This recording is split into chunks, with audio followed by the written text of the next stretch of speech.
The Happy Birthday Dance of Death. But in the end, it turned out that as much as Maya had been worried about her birthday party, she hadn't been worried nearly enough. The beginning wasn't so bad. Valko came at the end of the afternoon, and she unwrapped the Gargoyles' egg to give him a look. "They gave up and went away," she said. "They left it behind. It's beautiful, see?" "You sure you didn't draw on it yourself?" he said. "I can't even draw stick figures," said Maya. "Look how pretty these pictures are, and they even kind of move when you look at them. At least they did earlier." Said Valko. The egg looked like something a crazy old artist might make for a king, so densely covered with pictures and words that you could stare at it for hours and still be finding something new. Little animals hiding in the grass, a kite soaring in the sky, trees and clouds.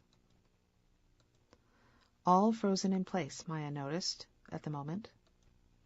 "There, see that writing? What is that? Is it Greek?" Maya put her finger down on the words she could not quite read, and sure enough, at her touch the surface of the egg shimmered and came to life. A tiny sketch of a cat swiped a paw at an even tinier sketch of a bird. "Hey, do that again," said Valko, after he had poked at the egg with his own fingers, to no effect at all. Maya settled her whole hand on top of the egg for a moment, and it was almost like resting her palm on the head of a rabbit. The stone was so warm and so welcoming. And sure enough, when she lifted her hand, the design was shifting about and remaking itself. "Oh," said Valko, "that's your name." The word was spelling itself out in viney letters. M-A, something that looked like a backward R. "And you're sure you're not writing on it yourself?" he said doubtfully. "Why would I do that? How would I do that?" She didn't even bother to keep the impatience out of her voice. But Valko, oblivious, was leaning even more closely over the egg now, working away at it as if it were a crossword puzzle. "All those pictures, of course, but see the number 40 there? And your name, lots of times. And look, more writing," he pointed. "Look at that. All right, one thing's for sure. Whoever made this for you was Bulgarian." "Bulgarian? Oh, blah." Maya made a face. "Honestly," she said, "I'm kind of hating Bulgaria these days." For about 1 second Valko looked taken aback, and then he figured out what she meant by all that, and a slightly wistful version of the smiling crinkles came back to his face. "I know," he said, "but it's not an awful country. I remember it being beautiful. It just contains some awfully stubborn grandmothers." They were silent a minute, thinking about that. "It's up to me," Maya told herself. "I have to find a way to save him from his horrible grandmother. I'm the stubborn one, and I won't let go." Her hand was still resting on the gargoyle's egg, and the pictures were making and remaking themselves under her fingers. Maybe it was the warmth of the stone that brought her back to herself. "If it's Bulgarian," said Maya, "then what does it say?" "Keep me secret, keep me safe." They looked at each other. "I don't know," said Valko, but what he didn't know he didn't have time to say, because Maya's mother was calling them into the living room to meet our guests. Guests? That was what Maya was thinking as she bundled the egg back into its hiding spot in the closet. Where had her mother actually managed to come up with guests? But it turned out to be as much her father's doing as her mother's. Assembled in the living room were more people than just Maya's father and mother and little brother James, and the one guest Maya had been expecting to see, her mother's cousin Louise, looking quite elegant and mysterious in a tailored jacket. She had been a highly forgettable person until quite recently, but then she had taken a large dose of a mysterious magical substance, Henri de Fourcroy's ambar, distilled, oh horror, from the essence of charming children, and had become, overnight, astonishingly radiant and compelling. The dose of ambar was slowly wearing off with the passage of time, of course, but for the moment Cousin Louise still outshone everyone else in the room. She was wearing the most extraordinary green jade earrings, and the reflected lights of the apartment flickered as if trapped in her eyes. "Bonjour, Maya," she said, coming forward to give Maya's hand an energetic shake. "Joyeux anniversaire." It was not just Cousin Louise wishing her a happy birthday either. On Louise's right were two people Maya hadn't quite noticed until that moment. An older Asian man in a slightly too elegant pinstriped suit jacket, and, at the man's side, a young girl in a blue dress and wearing a half-frown plastered on her odd, beautiful, and strangely familiar face. Oh, it was the girl with the amazing hair. Maya had seen her many times in the school courtyard. It wasn't just her hair that made her stand out from the crowds. A profoundly frizzy brown-blonde flood of hair, held back from her face by an industrial-strength black headband.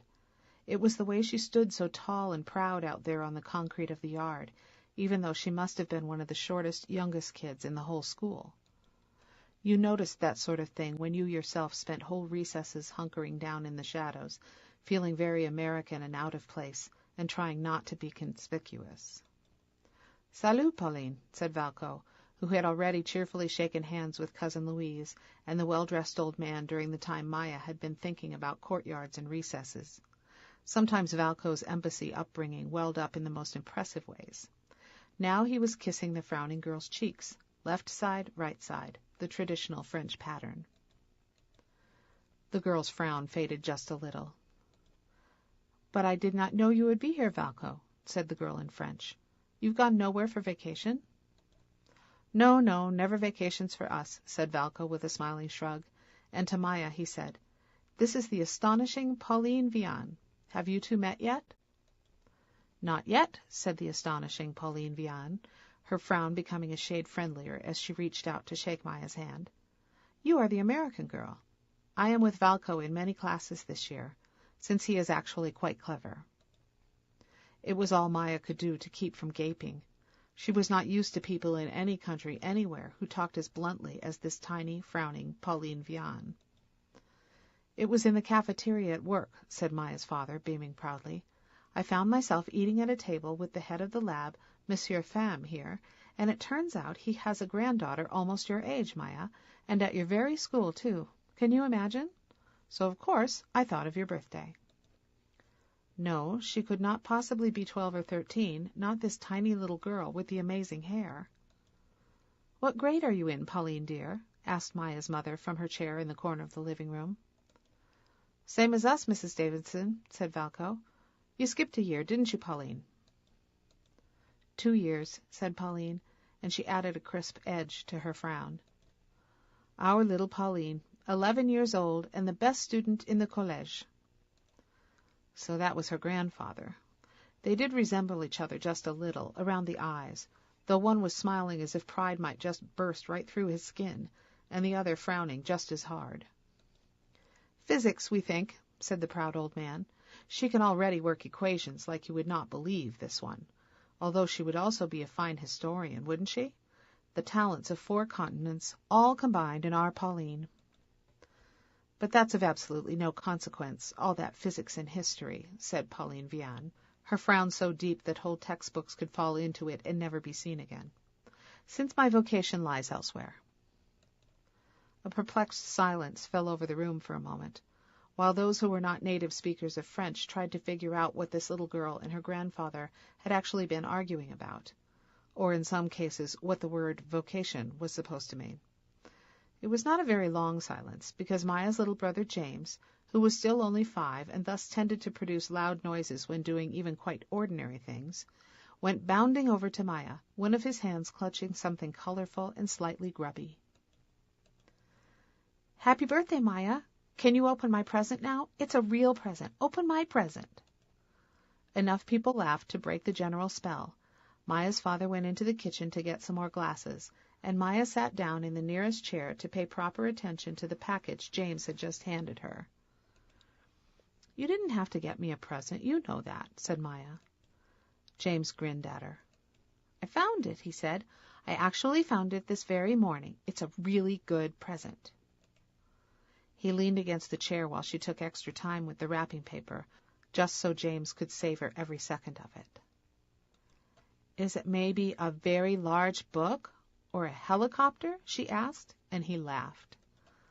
Actually, she was thinking it might be a few mints or, well, something small.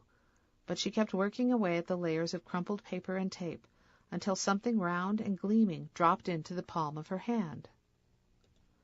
"Oh, James," said Maya, and then she was briefly speechless.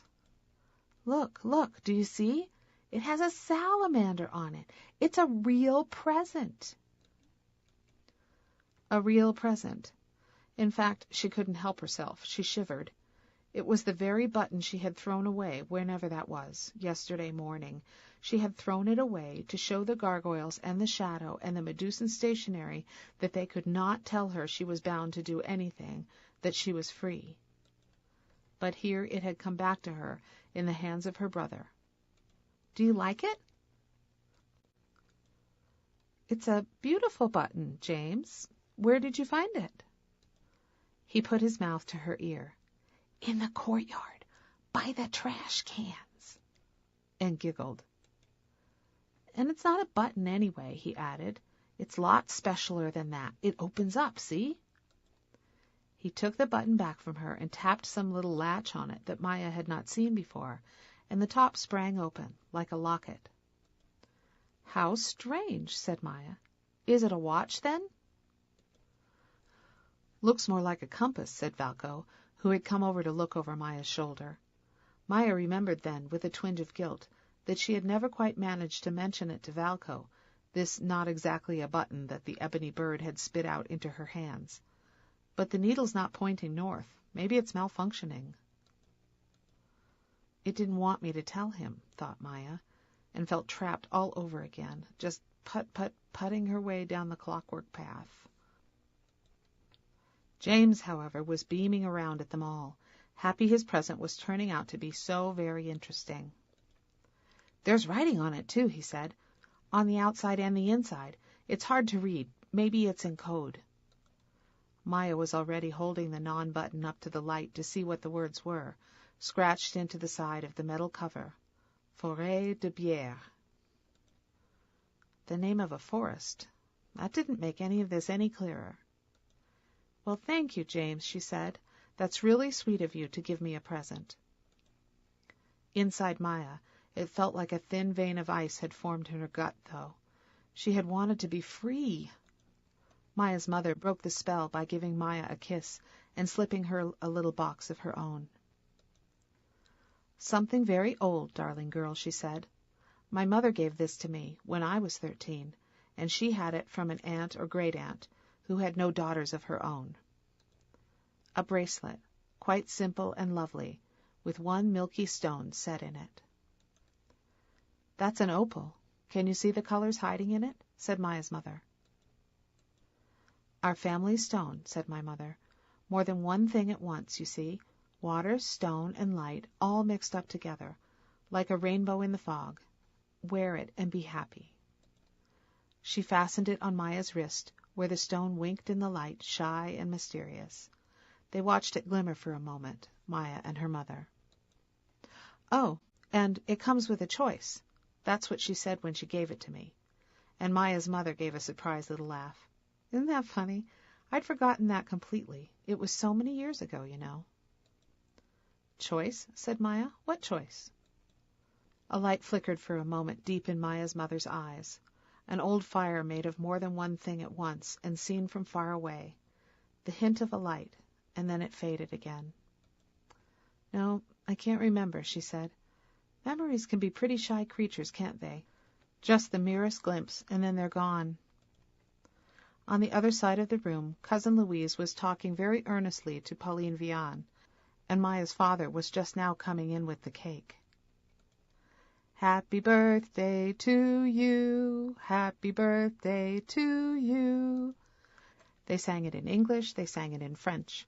One of them even sang bits of it in Bulgarian. And then they ate slices of Maya's father's excellent chocolate cake, while the various grown-ups made conversation with each other. Meanwhile, the astonishing Pauline Vian gave Maya long, appraising looks over her slice of cake. "The adults, they want us to be friends," she said finally, in her blunt stare of a voice. "Papi is full of great enthusiasm about it." "He is?" said Maya, figuring out only at the very last second that Papi must mean that well-dressed grandfather of hers. "It's all arrangé," said Pauline with a shrug. because you do not have friends speaking French with you. You apparently forget Maya's charming local friend Valko, said Valko, leaning around Maya from the other side. He did not seem flustered by the astonishing Pauline at all, but that must be because he had gotten more or less used to her during all those advanced math and science classes they had together.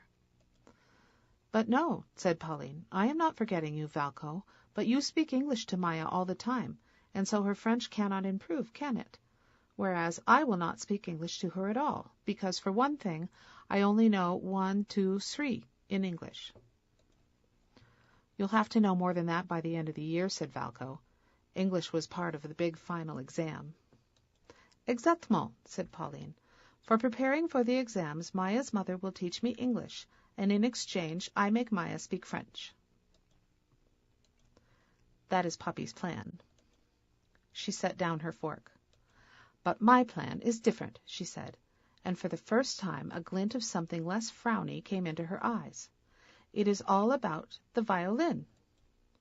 For some reason, perhaps the remarkable shininess with which that one word, violin, stood out from everything else Pauline had said since entering the Davidsons' apartment, everyone in that whole room fell silent all at once and looked at her. "Do you play the violin, dear?" said Maya's mother kindly. "Yes, madame," said Pauline Vian. She stood up when she said it, too, as if the very thought of the violin was something too elevating to discuss while seated at a table. "I play the violin. It is my true passion. And I know, I've heard, your cousin told me earlier, that you are an excellent violinist and could help me with my practice. Oh, madame, I hope you will." Maya's mother's pale face looked quite taken aback. "Oh, dear," she said, "it's been such a long time, Pauline. I'm afraid I hardly have the strength for it these days. You must have a real teacher, don't you?" "I've done a great deal of research online," said Pauline, her chin somewhat higher in the air. "I have read a number of books." "She is so busy with her math and her science and her history," said Pauline's grandfather. For the first time he looked distinctly uncomfortable. "And you know, madame, how children have these ideas, these passing enthusiasms." "Poppy is unhappy because I will be a violinist, not a physicist," said Pauline, "or even a historian. The talents of our 4 continents wasted. That's what he always says." There was a slightly too loud whispering from the corner, while James asked his mother whether continents really have talents. "No, they do not," said Pauline, not pretending not to have overheard. She gave James a long, serious stare.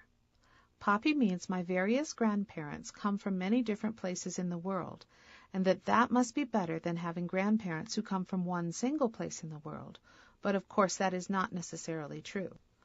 Perhaps I myself will marry a penguin from Antarctica and have little chick children with 5 continents in their background, but that will not make them better or worse than anyone else." Even when telling a joke, surely this was a joke, Pauline did not crack a smile. Maya could not help being rather impressed. But Pauline's grandfather looked, if that was possible, even more uncomfortable than he had looked 10 seconds before. "They might be really good swimmers," said James, filled with sudden enthusiasm for penguin-human offspring. "But they wouldn't be able to fly. What's in that black suitcase thing?" Maya's mother followed James's pointing finger, and her face lit up. "You brought your violin, Pauline. How thoughtful of you." "So play us something, please," said Maya's father in his cheerful, funny-sounding French. "A party like this should have lots of music." Pauline apparently did not require a lot of encouragement when it came to performing on the violin. She was already across the room, taking the instrument out of its case and tightening the bow, while her grandfather took a few tight-lipped sips from his wine-glass. "There is something I have just started," said Pauline, as she stood back up and tested the tuning of the strings. "It's not very like birthday music, I'm afraid. It is the beginning of the piece by the great French composer Saint-Saëns, his Macabre dance." "The Danse Macabre?" whispered Maya's mother. She seemed to recognize the title. "What's a macabre?" asked James. "Shh," said Maya. "It means something good for Halloween." Then they really could not say anything at all, because Pauline had stopped messing with the violin pegs and was bringing her bow crashing down on the strings. Macabre, indeed. This had to be the most macabre thing Maya had ever heard. She knew something was wrong even before the first notes came screeching out into the air. She had watched her mother play violin for many years, and she knew that your hand wasn't supposed to look stiff like that, and that the violin shouldn't come shooting out from under your chin at that awkward angle. And then the sounds that Pauline's poor violin was producing. Her amazing face got all scrunched up with concentration, and the noises emerging from that violin were as scrunched up as her face. For the first 2 or 3 seconds, Maya felt the horrible sensation of laughter bubbling in her chest, but then she looked again at the girl's concentrated, passionate face, and that danger passed. You simply could not laugh at Pauline Vian. But then Maya noticed something else. As the violin wailed and wobbled, the shadows were deepening in the corners of the room. She checked by looking away and looking back again, and it was truly happening. Darkness was seeping out of the walls and puddling at the edges of the room. There was something dreadful about it, too, as if a tide were rising, a tide of bleakness, and they might just all drown in it eventually. A moment ago she had been about to laugh, and now fear was rising up in her instead. She looked around quickly, trying to judge from everyone else's faces whether she was alone in losing her mind, but they all seemed to be feeling exactly what might be expected under the circumstances. Pauline's grandfather looking uncomfortable and discontented, Maya's father politely amused, Cousin Louise sharp-eyed and inscrutable. Only Maya's mother put a thin hand to her mouth and widened her eyes in what might be alarm or distress or something even worse than that. That was enough to make Maya jump to her feet. Not that she had much of a plan, just that awful quick-rising alarm and wanting to make the darkness back away. But it was at that very moment that the dreadful macabre music broke off in the middle of a jangling run. "I don't yet know it all," said Pauline into the flabbergasted silence that followed. "I just started." The silence might have snowballed unpleasantly if it hadn't been for James. "Wow," he said, plainly impressed. "That was super Halloween-y." "Well, it does represent the Dance of the Dead," said Pauline. "Death comes and plays his wild song and leads them all dancing away." Maya shivered and stole another glance at her mother, from whose face the terrible sick-looking green was only just beginning to fade. The shadows had evaporated or soaked their way back into the walls or whatever shadows do when they fade, but Maya felt like someone who had swallowed an ice cube's worth of worry, whole. "Physics," said Grandfather sadly into his glass. "She is so brilliant with equations, and her textual analysis so profound." "Poppy," said Pauline, frowning again. "I started not so long ago playing the violin. I can't be any good, not yet. How could I possibly yet be any good?" All the grown-ups relaxed right away. At least she knew she was awful. That was what Maya could see them thinking. Adults, the reasonably nice ones anyway, do hate to have to say discouraging things to visiting children. It looked like in this case they might not have to. "It takes 10,000 hours to be really, really good," insisted Pauline. "They have done studies. 10,000 hours to become an expert, a genius, a virtuoso. It cannot be done overnight." Maya's mother gave Maya's father the tiniest little nod, and as he began collecting plates in a cheerful, noisy way, the party's attention flowed a little away from Pauline Vian and her violin. A few minutes later, the enthusiastic, slightly plaintive voice of James rose up over the general hubbub. "What I want to go see is a castle." He was at the dining-room table, with Cousin Louise and Valco, all confabulating busily about something or other. "Thoroughly possible," Cousin Louise was assuring him. "Why not? Your father will find the map for us now." "Found," said Maya's father, coming in through the doorway with an armful of maps and guidebooks. "An instructive outing," Cousin Louise explained, having caught Maya's eye, "with that nice young Pauline, whose French is so correct. I have arranged it all with her grandfather." A map was being spread across the table. "So how does a compass even work?" James asked, leaning over the map. There was a little metallic jangle as Maya's button, or compass, slipped loose from his hands and hit the table. Oops! Wait, pick that thing up a moment, said Valco. I'll fix the map so north is more or less north. Okay, there. Now we'll see what it's up to. Which was a good way of phrasing it, thought Maya, still rattled after the way that music had started summoning dark shadows and making her mother turn so green. She scowled down at the slightly trembling needle of the whatever it was. Valco turned it around, and the needle stayed put, pointing stubbornly in some non-northern direction. Huh, Valco said, his interest piqued. So it is acting like a compass, isn't it? But since when is there a south-southeast pole? James looked down at the possible compass, and then up through the living room windows with their slightly wavy glass. It's pointing at the laundromat, he said. Or past the laundromat, said Valco. Look at the map. It could be pointing at a suburb, like Créteil, or Fontainebleau. I don't know, Lyon, or Tunisia, or somewhere else in Africa. I want to go to the one with the castle, said James. That would be Fontainebleau, then, said Cousin Louise. And why not? Tomorrow even, since it is vacation. I will take all of you young people. You, James, Maya, and Pauline, and even Valco, too, if he wishes. There are very beautiful rocks in those woods, said Pauline, who had put her violin away and wandered over to the table. She was in a distantly better mood, Maya noticed, after that long discussion with Maya's mother about how you should really hold a violin bow. My class went on excursion there last year. It will be very cold, I think, in October. November, said James. It'll be November already tomorrow. Halloween is the last day of the whole month. Even colder then, said Pauline Vian. Makes no difference. I don't mind. Will we take the train? No, no train, said Cousin Louise, and she lit up the room with her radiant, mysterious smile. I will collect you. I have embraced mobility. That is, I have just recently bought myself a car. That was when Pauline's grandfather came over to say it was time for him to take Pauline away. I'm afraid we have tired out your mother, he said very politely to Maya, who immediately craned her neck to see for herself. The chair her mother had been sitting in was empty. How had she not noticed? She has been so very kind today to Pauline. Give her our very, very best regards. And joyeux anniversaire. Yes, said Maya, distracted. I mean, thank you. Valco stayed long enough to fish a small, thin box and an envelope out of his backpack. The envelope was quite elegant and had a great big shield embossed on it, a shield held up by lions. Coat of arms of the Republic of Bulgaria, said Valco.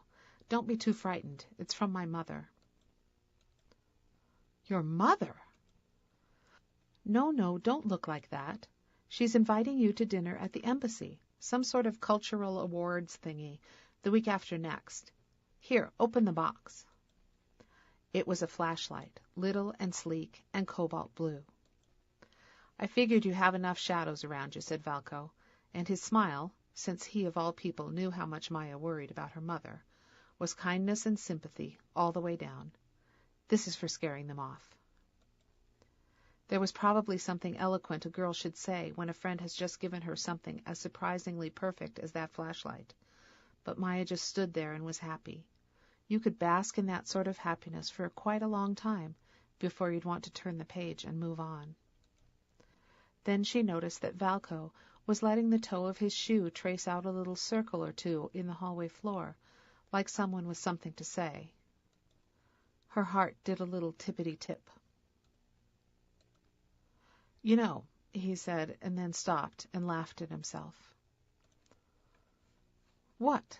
Said Maya, though she jumped all over herself immediately for saying it. What kind of foolish person says what like that? Really, you would not think she was someone who had just turned 13. Oh, it'll wait until tomorrow. Castles with James and Pauline. Hope she leaves the fiddle at home. Happy birthday, Maya. Left side, right side, left side. Nicest boy in the world. And off he went. Her father was washing dishes in the kitchen, while James chattered at him about compasses. Maya peeked into her parents' bedroom, and for a moment thought her mother must be asleep, she was lying so still on the bed. But the head on the pillow turned toward the door and smiled at her. "Maya," said her mother, "I'm so sorry I wimped out. I got so tired and queasy all of a sudden. Did you enjoy your party?" Some questions cannot be properly answered at all. There was the little blue flashlight on the one hand, and the shadows oozing out of the wall on the other. There was the fabulous chocolate cake, and there were the things you could not throw away, bossy compasses you could never escape. There was above all her mother, lying there smiling at her, who was supposed to be getting better finally, right? Who should not be so exhausted that she had to go lie down. "Look over there on the chair," said her mother. "Cousin Louise left it for you when she came in to say good-bye. You know how odd she can be. She said it's for you, but it wasn't the sort of thing one should hand over with trumpets blaring over slices of cake, because it's really not a birthday present at all." Maya's mother laughed weakly. "That's what she said. You can just imagine." Maya could imagine, but she was quite puzzled all the same. It was a shoebox-sized package, wrapped up in brown paper. "She said it's the family archive, well, for the French side of our family, of course, and it came to her, and she finds she is just not interested in old family history, not any more, but that it might be curious for you. I really have no idea what it is." Old, ancient letters," said Maya, taking a peek in the box. She should have given them to you, really. Nobody liked old letters more than Maya's mother. "We'll look them over together then, maybe," said Maya's mother. Her voice was hoarse. "When I'm feeling a little perkier."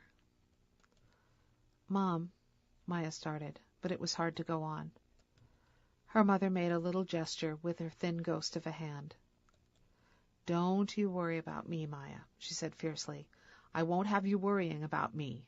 This is your birthday." "Almost not my birthday anymore," said Maya. It was dark outside already. She couldn't really see her mother's face now. The night had so taken over that room. But the opal on Maya's wrist still murmured with its secret inward light. "I'll tell you one thing," said her mother's voice in the dark. 13 years ago, at about this hour, I was feeling even more tuckered out than I am today. I was so tired I could hardly lift my head off the pillow when my own mother came to meet you. And you know what she said?" "What?" "Such a funny thing. She said, 'Ah, now this one looks like our family, even if she wasn't born in the woods.' Your grandmother always had her own particular way of saying things, you know. When Daddy first met her, he used to actually twitch every time she opened her mouth. He was so nervous around her. But they got to be good friends eventually." It's funny how you can hear a smile in a person's voice, even when the shadows in the room are already thick as blankets. "Why the woods?" said Maya. "Old family joke," said Maya's mother. "The most magical children are born in the woods." But then my mother would sniff and say the trees were all wrong in California anyway, so what more harm could a hospital do? She was born in the woods, apparently. Can you imagine that? I can't. Maya thought about her grandmother, with her raised eyebrows and her crisp French accent and her perfectly ironed blouses, and she couldn't imagine her setting one polished shoe in a forest, much less letting herself be born there. "And now I'm truly tired out. Give me a kiss, and then go be a happy birthday girl." There must be a trick to that, to going and being happy, while your mother lies in her room like a pale question mark in the end of October dark. But it wasn't a trick Maya was very good at. She carried the box back into her own room and sat on the floor with it for a while, wondering when her mother would be well enough to want to go through those old letters with her. A small voice hiding out in the darkest corners of her brain said, "Maybe never." She took the top off the box. All those old papers, some of them clumped together. She ran her fingers through them idly, taking little glances here and there, but the handwriting was hard to read. Then she saw that at the back of the box was an envelope made of pale yellow silk, held closed by a loop of gold cord. More letters inside it. No, not letters. A little handmade book, its pages stitched together along the spine. Oh, that made Maya's heart feel sore. Her mother used to make books for her, too, with pen and ink Mayas chasing pen and ink rabbits across the field. This was like that. You could tell the person who had made this book had had an artist's hand, had made the pen swoop across the paper, calling forth the pictures quickly, quickly. There was a tiny boy, trustingly holding the hand of a woman in long, old-fashioned skirts. They were walking along a forest path. There was a kite in his other hand. A little bird looked down from a branch. It was all very well done. She had to squint to make sense of the words. At the end of every summer, Henri and his mother walked together into the old, old woods, all the way back to the place where he was born. Life is too short, but summers return. They will leave their summer memories there, hidden away in the summer box. On the next page, the tiny boy and his mother had come to an enormous rock in their pen and ink forest, and the boy was digging in the earth at its base.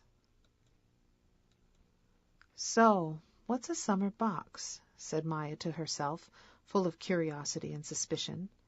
More people being born in forests, and all these places memories could be hidden. Stones, letters, boxes. It was all very well for that little boy Henri, wasn't it? He had his mother to hold him by the hand and walk with him into the old, old woods. But here's the hard, true thing. Some of us have to go into those woods alone.